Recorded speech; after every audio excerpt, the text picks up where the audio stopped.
सभी को मेरा नमस्कार, सत श्री अकाल।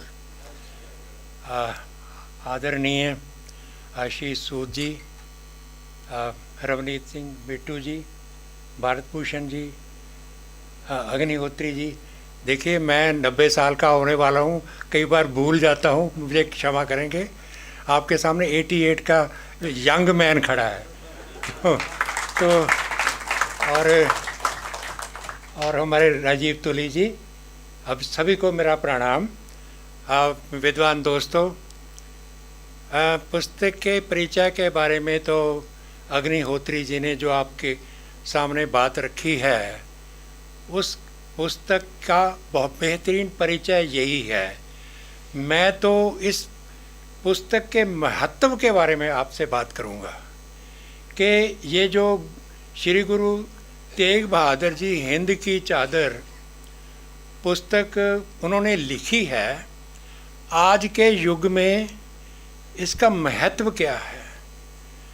देखिए, मैं अपनी इसमें उम्र की जो बात करता हूँ, मैं अपनी तारीफ नहीं कर रहा, मैं उस बात की ओर इशारा करना चाहता हूँ कि हमें किसी ने भारत के ज्ञान परंपरा को पढ़ाया ही नहीं। अगर मैं 88 साल का आपके सामने ये बात कर रहा हूँ तो हमें पढ़ाया क्या गया। लॉर्ड मैकाले ने जो ए मिनट ऑन एजुकेशन, एक हमारी शिक्षा नीति का निर्माण किया था, उसके 3 ई हैं, इंग्लिश, एजुकेशन एंड एम्प्लॉयमेंट। उसने हमें भ्रमित कर दिया कि एजुकेशन होगी इंग्लिश में, वो होगी रोज़गार के लिए, रोज़गार से इंग्लिश को जोड़ दिया, और एजुकेशन का माध्यम होगी तो हमारी जो भारतीय भाषाएं थीं और भारत का बोध था, भारत की सभ्यता, जिसके बारे में कुलदीप चंद अग्निहोत्री जी सप्त सिंधु की सभ्यता, सरस्वती सिंधु की सभ्यता, इंडिक सिविलाइजेशन के बारे में हम बात करते हैं, किसी को पता है? क्योंकि पढ़ाया नहीं गया। जो कुछ भी हमने पढ़ा है अपने स्वाध्याय से पढ़ा है। संघ की बात हो रही है, संघ के बारे में इतनी भ्रांतियां हमें दी गई हैं कि जैसे संघ को डेमोनाइज कर दिया गया। और मैं अपने व्यक्तिगत जीवन से बात करना शुरू करता हूँ कि जब मैं 10 साल का था 1947 में, तो उस वक्त मैं दिल्ली में आया अपने पिताजी के पास, 4 जमात पढ़ के, 10 साल का था मैं। तो उन दिनों में जो भारत का विभाजन हुआ था, वहाँ से कुछ शरणार्थी आए थे, वो एक शोभा यात्रा निकाला करते थे। तो उसमें एक गीत वो गाते थे जिसका रेफरेंस दिया गया कि पिता वार्या ते लाल चारे वारे, हिंद तेरी शान बदले। ये संघ है, वो संघ जो इस देश में पैदा हुए सभी धर्मों को, सभी पंथों को, सभी मतों को अपना मानता है, किसी को पराया नहीं मानता। यही तो हमारी सभ्यता है। केवल हमारी सभ्यता है जो किसी को दूसरा नहीं मानती। गुरु नानक देव जी ने बड़ी खूबसूरत बात की है कि दूजा कौन, कहाँ, नहीं कोई, एकस्ते सब ओपत हुई। तो हमारी सभ्यता की 2 विशेषताएं हैं। एक तो ये ज्ञान की सभ्यता है, जैसे भगवत गीता में आता है कि ना ही ज्ञानेन सदृशम पवित्रम ही विद्यते, कि ज्ञान के समान कोई भी चीज़ पवित्र नहीं है। गुरु नानक देव जी यही बात कहते हैं। वो कहते हैं कि ज्ञान अंजन गुरु दिया, अज्ञान अंधेर विनाश। तो गुरु जी ने, तो वो कहते हैं कि मेरे गुरु ने ज्ञान के रूप में वो सुरमा दिया है जिसने अंधकार को दूर कर दिया है। तो मैं इस सभ्यता के बारे में जो अग्निहोत्री जी ने पुस्तक लिखी है, उसका मैं दूसरा पक्ष क्या है, वो है प्रतिरोध। जो 10 गुरु परंपरा के बारे में उन्होंने पुस्तक लिखी है, जिसको हम सिक्खी कहते हैं, अंग्रेज़ों ने इसको सिखिज़म बना दिया। सिक्खी है, सिक्खी की परिभाषा गुरु नानक देव जी ने दी है। अब आपको पता चलेगा कि सिक्खी को जब अब हम एक अलग आइडेंटिटी के रूप में देखने की बात हम एक लोग भ्रमित करके कह रहे हैं कि सिखों की अलग आइडेंटिटी है, लेकिन गुरु नानक देव जी कहते हैं कि सिक्खी सिक्ख्या गुरु विचार। सिक्खी तो वो शिक्षा है जो गुरु के विचारों के अनुसार हमें मिलती है। तो मैं ये समझता हूँ कि अग्निहोत्री जी ने ऐतिहासिक रूप में जो गुरु तेग बहादुर जी के माध्यम से, इन्होंने केवल गुरु तेग बहादुर जी के इतिहास की बात नहीं की, इन्होंने गुरु नानक देव जी से जो प्रतिरोध की भाषा हमारे गुरु परंपरा में शुरू होती है उसके बारे में बात की है, जिसको गुरु गोविंद सिंह जी ने एक वाक्य में हमें बता दिया कि गुरु परंपरा क्या है। वो कहते हैं कि बाबे के बावर के दोऊ आप करे परमेश्वर सोऊ, कि इस भारत भूमि में दो परंपराएं हैं, एक परंपरा बाबर की है, एक परंपरा बाबे की है, बाबा नानक। तो गुरु नानक देव जी से लेकर गुरु गोविंद सिंह जी तक, बाबर से लेकर औरंगजेब तक, इन दोनों परंपराओं का टकराव होता रहा है। वो किस रूप में हुआ है? वो एक सभ्यता और संस्कृति के बचाव के रूप में हुआ है, जिसके बारे में अग्निहोत्री जी ने हमें बताया कि गुरु नानक देव जी ने ही शुरू में बाबर को उन्होंने कहा था कि खुरासान खसमाना किया हिंदुस्तान डराया, आपे दोष ना देई करता जमकर मुगल चढ़ाया। तो मुगल बाबर की आमद को हिंदुस्तान के ऊपर हमला कहा है। हालांकि गुरु नानक देव जी उस समय एमनाबाद अपने भाई लालो जी के घर में विराजमान थे। वो पंजाब, जिसको आज पंजाब कहते हैं, उस पंजाब में थे वो, लेकिन बात कर रहे हैं हिंदुस्तान की। तो ये हमारी गुरु परंपरा की तो शुरुआत ही बाबर के जो हमले का प्रतिरोध करने के रूप में आई है।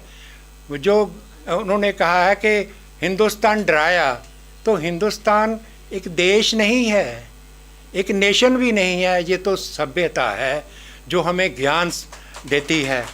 वो सभ्यता जो हमारे ऋषियों ने ऋषि परंपरा के रूप में और बाद में मध्यकाल में भक्तों, संतों और गुरु साहबान ने उसको गुरु परंपरा के रूप में हमें दिया। इसमें एक निरंतरता है। आज कोई सुनने को तैयार नहीं है।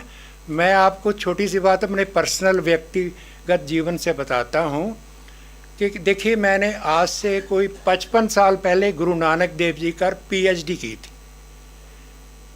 मैं उन पहले लोगों में हूँ जिन्होंने गुरुवाणी पे PhD करते हैं। अब तो कोई गुरुओं पे PhD करने की बात ही नहीं सोचता।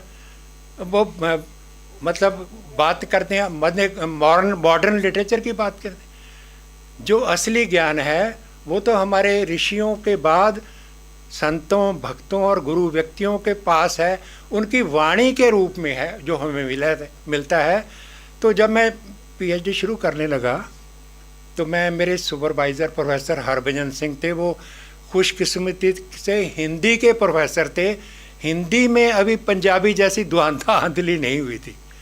तो उन्होंने मुझे कहा, बेटा अगर गुरु नानक पे अगर रिसर्च करनी है तो पहले आपको भारतीय दर्शन का ज्ञान होना चाहिए, क्योंकि गुरबाणी का सारा ईडियम, सारा उसका मुहावरा भारतीय दर्शन से आता है। ब्रह्म है, जीव है, जगत है, नाम है, ये सारी चीज़ें। तो इनको पढ़ने के लिए क्या करोगे? इंग्लिश में पढ़ोगे तो भ्रमित हो जाओगे, क्योंकि इंग्लिश में जो हमारी गुरबाणी की और हमारे शास्त्रों की व्याख्या है वो क्रिश्चियन थियोलॉजी के रूप में हमें भ्रमित करती है। कि उन्होंने मिसाल दी, वो मैं आपको बताता हूँ कि कैसे जो अंग्रेज़ी पढ़े लिखे विद्वान थे उन दिनों में, वो तो उनको तो पता ही नहीं था कि हमारी सभ्यता में क्या खूबी है। वो मेरे गुरुजी ने कहा कि देखो, श्री गुरु ग्रंथ साहिब की शुरुआत होती है एक ओमकार, जैसे वेद की रचना भी ओम से होती है, ओम अग्निम इले प्रोहितम। तो इसी तरह गुरु ग्रंथ साहिब की रचना की इसका ट्रांसलेशन क्या मिलता है? वो कहते हैं, इसका ट्रांसलेशन लोगों ने, इंग्लिश वालों ने किया, गॉड इज़ वन। भाई ये गॉड कहाँ से आ गया?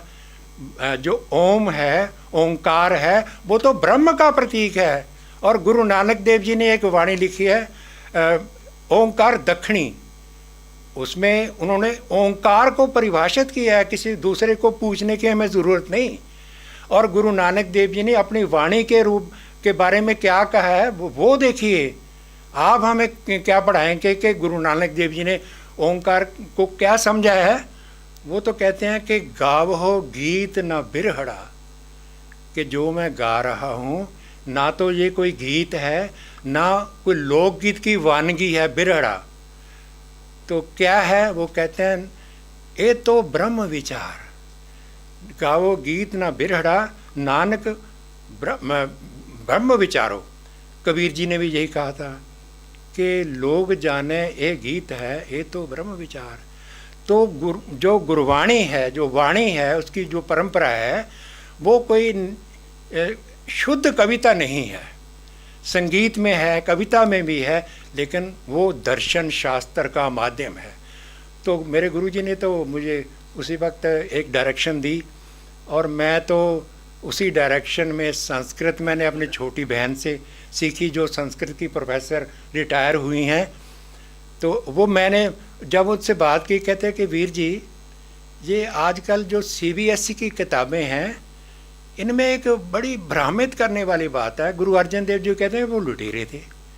क्या गुरु अर्जन देव जी लुटेरे हो सकते हैं? तो वो मैंने कहा मैं तो संस्कृत इसीलिए पढ़ रहा हूँ कि ओरिजिनल हमारा जो विरासत है, जो वेदों से शुरू होती है और गुरु ग्रंथ साहिब की वाणी के रूप में हमें मिलती है। वेदों की बात भी सुन लो, पंजाब के जो कुछ लोग हैं जो वेदों का नाम ही नहीं सुनना चाहते, इतने वो अलगाववाद के शिकार हो चुके हैं। एक बार मैंने एक सेमिनार में वेदों और गुरवाणी के बारे में बात की तो एक बंदा खड़ा हो गया। वो कहता सर आप तो गुरु नानक वाणी को हिंदुइज्म की तरफ लेके जा रहे हो। मैंने कहा मैं नहीं लेके जा रहा है, ये आप ही जा रही है। वो कहता है कैसे? कि मैंने कहा शुरू में देख लो, एक ओंकार सत नाम करता पुरख निर्भव निर्वैर अकाल मूर्त अयुनि सैभंग। वो कहते चलो ओंकार तो गुरुओं ने हिंदुइज्म से ले लिया, एका लगा दिया गुरु जी। मैंने कहा एका तो बेटा नासदीय सूक्त की रचना जो हमारे ऋग्वेद में है उसमें पहले आता है, अनित वातम स्वध्या तद एकम। वो जो सारा तो मैं उसके बारे में बात नहीं करूँगा कि मैं तो ये बताना चाहता हूँ कि आज हमें अपनी ज्ञान की विरासत की जो दो बातें हैं, एक तो ये एक ज्ञान की परंपरा है, दूसरी प्रतिरोध की जो भाषा है, जिसका अग्निहोत्री जी ने अपनी किताब में हमें सिखाया है कि गुरु नानक देव से शुरू हुई। गुरु अर्जन देव जी की शहादत जो है, मैं शहादत में बोल जाता हूँ, जो बलिदान है, शहादत तो जो उसमें एक अरबी का और फारसी का शब्द है। गुरु अर्जन देव जी के बारे में, उनके बलिदान के बारे में जो जहांगीर ने लिखा है वो पढ़ने वाला है। वो छोटी सी उन्होंने कहा है कि रावी के किनारे अर्जनमल नाम का एक हिंदू, ये लफ्ज़ उनका है, मेरा नहीं है, बैठा है। उसने बहुत से लोगों को उसने कुफर की दुकान खोली हुई है और बहुत से भोले भाले लोग इसका शिकार हो रहे हैं। ये बात भी अग्निहोत्री जी ने कहा है कि गुरु अर्जन देव जी का बलिदान जो है वो मुग़ल गवर्नमेंट के लिए एक चैलेंज था। कि वो चैलेंज क्या था कि लोग घर वापसी करने पर आ गए थे। हमारा जो ज्ञान है उसको देखकर वो हमारी घर वापसी करके हमारी ओर आ रहे थे। तो उसके बाद का फिर अब उन्होंने इतिहास बताया है कि गुरु हरगोबिंद जी ने 2 तलवारें पहन ली, कि भक्ति के साथ साथ शक्ति का दौर शुरू हो गया, क्योंकि अपनी सभ्यता को बचाना था। तो उन्होंने मुग़लों के साथ कई युद्ध किए, जिसमें गुरु अर्जन देव जी भी एक युद्ध में शामिल हुए 13 साल की उम्र में। पहले उनका नाम त्यागमल था, बाद में तेग बहादुर हो गया। तो तेग बहादुर के जीवन के बारे में ये बात, सारी बातें अग्निहोत्री जी ने बहुत खूबसूरत अंदाज से रिसर्च के मूड में और हमें छोटी सी पुस्तक में हमें दी हैं। लेकिन वो ऐसा चैलेंजिंग डिस्कोर्स है जो हर भारतवासी को समझना चाहिए कि हमारे साथ हुआ क्या है, इस संसार में हमारे साथ क्या क्या खेलें खेली गई हैं, जो आज भी किसी तरह जो टुकड़े टुकड़े गैंग के लोग हैं आज भी हमें तोड़ने की कोशिश कर रहे हैं। उसका जवाब है हमारे विरासत का ज्ञान। क्योंकि अगर हम गुरबाणी पढ़ेंगे, गुरु ग्रंथ साहिब जी की रचनाओं को हम विचारेंगे, पढ़ेंगे, तो हम लड़ नहीं सकते। गुरु ग्रंथ को भी पढ़ें, वेदों, शास्त्रों, उपनिषदों को भी पढ़ें, फिर हमारी परंपरा की जो ज्ञान परंपरा है उसके बारे में हमें सही ज्ञान होगा। क्योंकि जब 1947 में शिक्षा नीति की आप देखो कैसे हमें भटकाया गया। पहले 5 जो एजुकेशन मिनिस्टर बने वो एक ऐसे धर्म से संबंधित थे, मैं भी उसका नाम लेना ही नहीं, मुझे अच्छा नहीं लगता, कि जिनको हमारी परंपरा का ज्ञान ही नहीं हो सकता। वो तो मुग़लों का गुणगान ही करेंगे ना।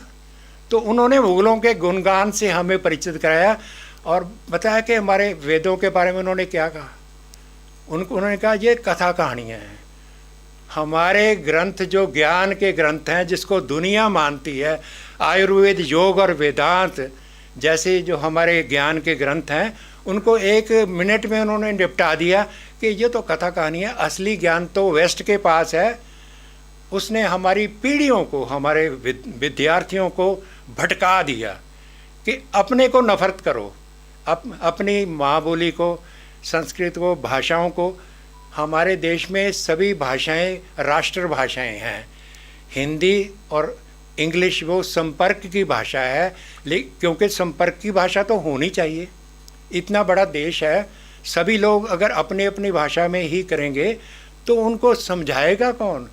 तो मैं ये समझता हूँ कि जो हमारी शिक्षा नीति में जो खराबी थी NEP 2020 में, जिसको दूर किएगा, खुशकिस्मती से मुझे भी उसमें शामिल होने का मौका मिला। आज भी जो NCERT की किताबें लिखी जा रही हैं, मेरी भी जिम्मेवारी है।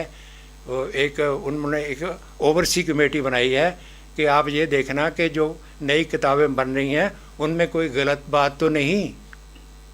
तो मैं तो ये समझता हूँ कि आज हमें मौका मिला है। NEP 2020 के 2 बातें हैं उसकी जो समझने वाली हैं। एक तो ये भारत केंद्रित है, इसका जो सारा स्ट्रक्चर है वो भारत बोध और भारत की जो परंपराएं हैं उनको लोगों को ज्ञान देने की बात उनमें कही गई है। केवल मुग़लों का गुणगान नहीं, हमारे जो नायक, हमारे देश के इस इतने बड़े इतिहास में हमारे जो भी नायक हैं, जिसमें गुरु परंपरा के हमारे 10 गुरु भी उनमें नायकों में ही आ जाते हैं, उन सब के बारे में जो असली ज्ञान है उसको देने की चेष्टा है। तो मैं ये समझता हूँ कि आज ये इस पुस्तक में जो हमें कुलदीप चंद अग्निहोत्री जी ने गुरु तेग बहादुर जी के बारे में जो ऐतिहासिक और खोज के साथ संबंधित उनके जीवन की जानकारी दी है, उनके बलिदान का जो उसका परिप्रेक्ष्य उन्होंने दिया है हमें, उसको आज विचारने की ज़रूरत है। इसमें मैं एक भ्रांति की बात करना चाहता हूँ। सिख समाज में जो असलियत है, देखिए गुरु तेग बहादुर जी का बलिदान 2 तरह का है, उसका महत्व 2 तरह का है। एक तो समकालीन ऐतिहासिक परिप्रेक्ष्य है और एक वैश्विक परिप्रेक्ष्य है। कोई भी घटना होती है, एक तो समकाली होती है, एक सर्वकाली होती है। तो हमारे जो अलगाववादी जो सो कॉल्ड विद्वान हैं, उन्होंने कहा कि गुरु तेग बहादुर जी ने औरों के लिए कुर्बानी की। और कौन है? गुरु गोविंद सिंह जी से भी ज़्यादा आप जानते हो। गुरु गोविंद सिंह जी ने अपने पिता गुरु तेग बहादुर जी के बारे में 4-5 जो पंक्तियाँ लिखी हैं उसको पढ़ लो पहले। वो कहते हैं, तिलक जंजू राखा परब ताका। वो ताका के बारे में ही पर हमें भटका रहे थे। कीनो बड़ो कलू में साका, साधन हेत इति जिन करी, शीस दिया पर सी न उचरी, और धर्म हेत साका जिन किया, तो शीस दिया पर सिर न दिया। और उसको कहते हैं ठीकर फोर दिलीस सिर। यहाँ बात बनती है कि गुरु गोविंद सिंह जी, गुरु तेग बहादुर जी के बलिदान को क्या कहते हैं कि उन्होंने दिल्ली के शहंशाह की दहलीज पर अपना बलिदान दिया। ठीकर फोर दिलीस सिर प्रभु पर किया प्यान, है सब जग भयो, जय जय जय सुरलोक। ये हमारी गुरबाणी जो है सारी, वो तो सनातन परंपरा से जुड़ी हुई है, हमें कौन तोड़ रहा है? ये हमें आज समझ लेने की बात है कि हमारी जो परंपराएं हैं वो कहीं भी अलग नहीं है, बल्कि हम तो ऐसी दृष्टि वाले हैं जो मत, पंथ और विश्वास परंपरा की भिन्नता को भी वो स्वीकार करते हैं। देखिए, हमारे देश में 4 परंपराएं हैं। इन 4 परंपराएं कौन सी हैं? सनातन धर्म जो मिट्टी से उगा हुआ एक यूनिवर्सल एक मॉरल ऑर्डर है, और उसके बाद जैनिज़्म है, बुद्धिज़्म है, बाद में सिखिज़्म है, लेकिन बाद में आने वाली परंपरा पहली से जा जुड़ती है। ये जो 4 हमारे धार्मिक परंपराएं मैं उनको कहूँगा, उनमें 2 तो मत हैं, 1 पंथ है, 1 धर्म है। कमाल की बात है, ये 3 लफ्ज़ हैं, धर्म, पंथ, मत और जो उसका परंपरा की जो साधना पद्धति है। सनातन धर्म एक धर्म, केवल सनातन ही धर्म है। बाकी 2 जैनिज़्म और बुद्धिज़्म वो श्रमणी ट्रेडिशन में आते हैं, उसको मत कह सकते। मत का विरोध नहीं है हमारी परंपरा में। और जो लास्ट में गुरु नानक देव जी का चलाया हुआ वो पंथ है। पंथ मैं नहीं कह रहा, भाई गुरदास जी ने कहा है कि नानक निर्मल पंथ चलाया, कोई धर्म नहीं चलाया। धर्म तो वही सनातन है, धर्म है तो जो कहते हैं धारी इति धर्मा। और गुरु नानक देव जी धर्म की परिभाषा करते हैं कि तौल धर्म दया का पूत, संतोख थाप रखिया जिन सूत, जे को बुझे होवे सचियार, तौले ऊपर कितना बार। गुरु जी तो धर्म को एक बैल की तरह डिफाइन करते हैं कि धर्म तो वो बैल है जिसके सींगों पर दुनिया टिकी हुई है, और वो पुत्र किसका है? वो दया का पुत्र है। आप ये बात सुनिए। और उसको स्थापित किसने किया? संतोख ने। दया और संतोख ये मॉरल वैल्यूज़ हैं, और इनके ऊपर हमारे धर्म की परिभाषा गुरु नानक देव जी ने हमें दी है कि, और क्या करते हैं कि दया हम दूसरे पर करते हैं, और जो संतोख है वो अपने पर करते। ये तो ऐसा मॉरल ऑर्डर है जो कॉस्मिक ऑर्डर के समान है। मेरे पास सनातन और सिक्खी के बारे में बहुत विचार है, अगर मैं इसको करता रहूं तो बहुत समय आपका लगेगा, और मुझे लगता है कि मुझे अपने सही मौके पर अपने वाणी को विराम करना चाहिए। बहुत बहुत शुक्रिया, धन्यवाद।